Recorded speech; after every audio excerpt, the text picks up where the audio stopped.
Hello everyone.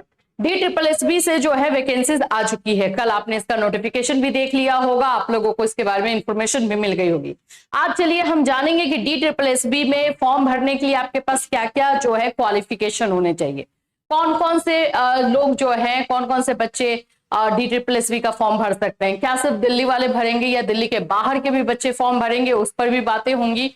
और साथ साथ क्या बीएड वाले भी फॉर्म को भर सकते हैं या सिर्फ डिप्लोमा यानी डीएलएड वाले फॉर्म को भरेंगे, इन सभी चीजों पर जो है हम बात करेंगे। साथ साथ क्राइटेरिया और इसका एग्जामिनेशन कैसे होता है, फॉर्म फिलअप प्रोसेस क्या रहेगा, सभी चीजें आपको समराइज करके इस वीडियो में बता दिया जाएगा। तो जो लोग इस वीडियो को देख रहे हैं, वीडियो को लाइक कर दीजिएगा, शेयर कीजिएगा, जिससे कि ज्यादा से ज्यादा बच्चों तक ये इन्फॉर्मेशन पहुंचे।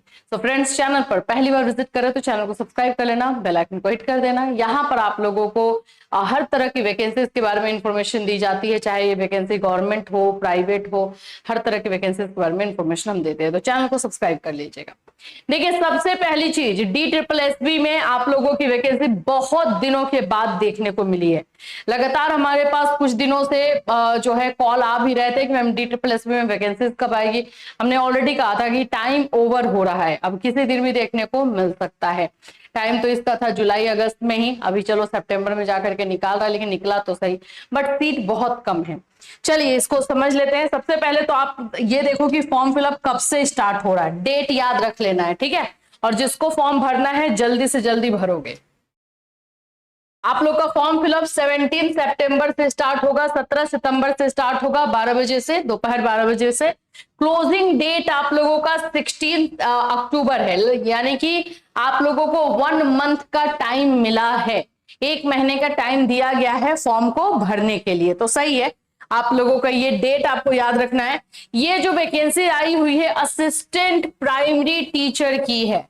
असिस्टेंट टीचर, जिसको कि हम प्राइमरी में बोलेंगे, the post of assistant teacher की है।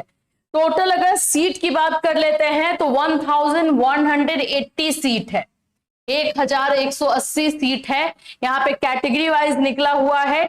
ये आप देखोगे तो आप लोगों का डायरेक्टरेट ऑफ एजुकेशन और न्यू दिल्ली म्युनिसिपल काउंसिल दोनों का निकाल दिया गया है, लेकिन दोनों में प्राइमरी के लिए ही है।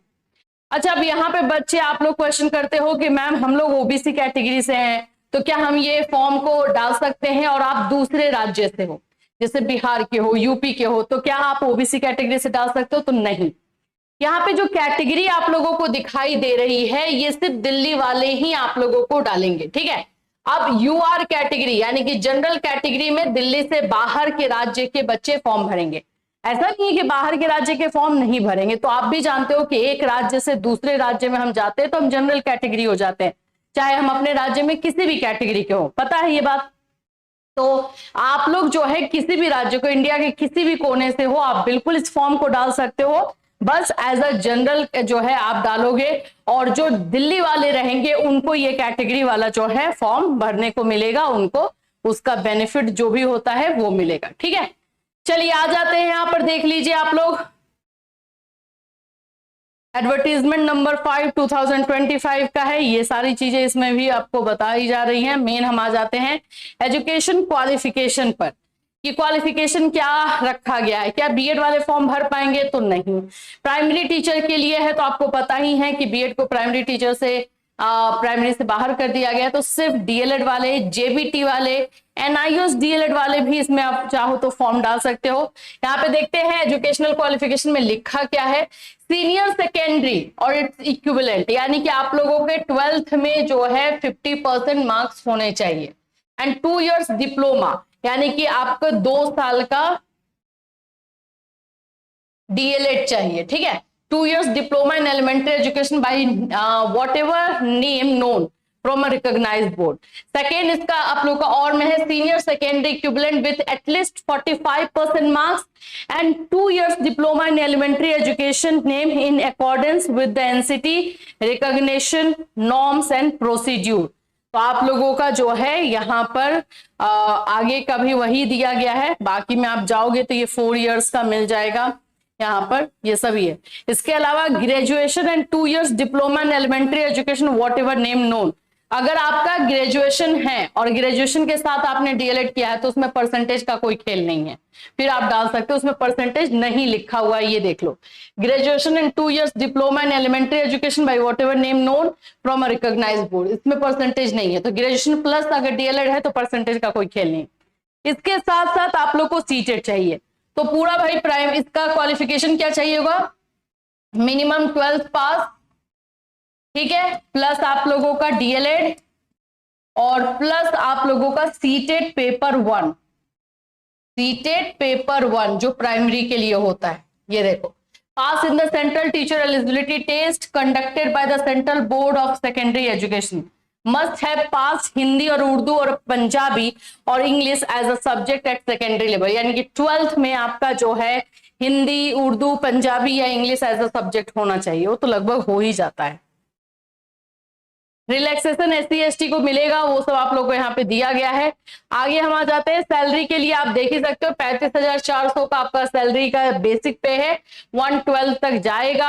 आप लोग का ये पे लेवल 6 दिया जा रहा है, तो आप इसमें अगर हम देख लेते हैं तो कैसे भी अगर मैं बोलूँ 50,000 अप्रोक्सीमेटली 55,000 तो अब इजिली बन जाएगा, उससे ज्यादा ही बनेगा आपका जो है 55 तक आप लोगों का जो है ये सैलरी बन जाएगा।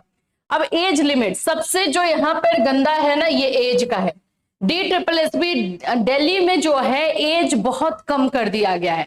प्राइमरी का तो जैसे है वैसे ही रखा है, 30 साल रखा है। सेंट्रल में भी जो है प्राइमरी के लिए 30 इयर्स ही होना चाहिए, 30 इयर्स से ज्यादा नहीं होना चाहिए। बट बाकी में भी टीजीटी पीजीटी में भी एज को कम कर दिया। तो एज आप लोग को एकदम याद रख लेना है कि 30 इयर्स से ज्यादा है तो फॉर्म नहीं डाल पाओगे। अगर हाँ किसी कैटेगरी से बिलोंग करते हो तो एक अलग बात, ठीक है। फिर उसके बाद न्यू दिल्ली म्युनिसिपल ये हो गया, फिर आप लोग का 12th पास ये सब जो है रहेगा। फॉर्म भरना आप लोगों को जो है 17 से स्टार्ट हो रहा है, तो सारे चीजों को देख लोगे। एलिजिबिलिटी क्राइटेरिया में यही दिया गया है कि इंडिया के नागरिक होने चाहिए, कहीं के भी हो आप फॉर्म भर सकते हो। अप्लाई करने के लिए ये जो आप लोग को वेबसाइट दिया गया है, इसी वेबसाइट पर करना है, DSSB online.nic.in पर है, ठीक। ये सारी चीजें हैं। 17 से फॉर्म भरा जा रहा है। एप्लीकेशन फीस आप लोगों का 100 रुपीज लगेगा, 100 से ज्यादा नहीं लगता है, तो ये एक अच्छी चीज है। 100 रुपीज ही ओनली जो है लगने वाला है। तो ये सब आप देखेंगे और फॉर्म को भरेंगे। इससे रिलेटेड अगर आपको कोई डाउट या क्वेश्चन रह जाएगा तो बिल्कुल पूछ सकते हो। Negative marking will be applicable and deduction, negative marking बिल्कुल दिया गया है, 0.25 निगेटिव मार्किंग रहेगा। और कोई आप लोग को क्वेश्चन है और कोई डाउट्स है तो इस वीडियो में कमेंट कर देना, हम उस पर फिर से वीडियो लेकर आएंगे। 17 से फॉर्म फिलअप स्टार्ट होगा 17 सितंबर से, तो अगर आपको फॉर्म का भी वीडियो चाहिए तो भी हमें बता देंगे, उसका भी वीडियो और उससे डिटेल इन्फॉर्मेशन हम आपके लिए लेकर आएंगे। फिर मिलूंगी, टिल देन टेक केयर।